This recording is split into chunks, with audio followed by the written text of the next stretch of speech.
Today I'm going to be talking about the graphic novel Daybreak, written by Brian Ralph. He also illustrated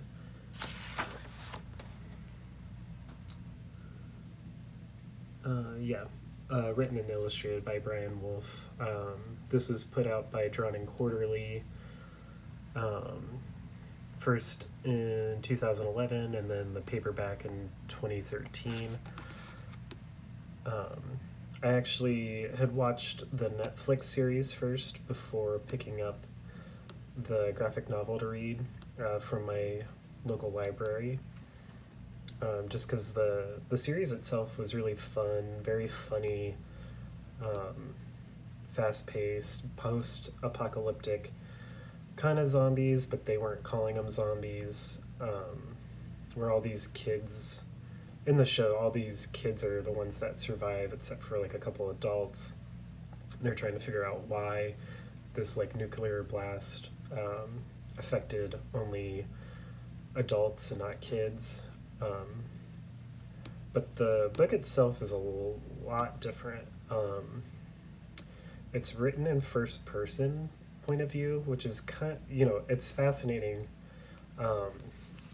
to be, where the main character is talking to you, like the main character kind of stumbles across you, takes you in, walks you through like trying to get food and survive during these times. Illustration's really good. It's right up my alley, kind of cartoony. They do like kind of, instead of black and white, it's like this like brown and white. Doesn't really pick up on the camera too well, but it's a really fun concept. I just had a really hard time reading it because of the first person point of view, because it's just a lot of this one character talking to you, but you're not really talking back. Obviously, it's just written as this kid talking to you about surviving and getting out. You do come across a couple other characters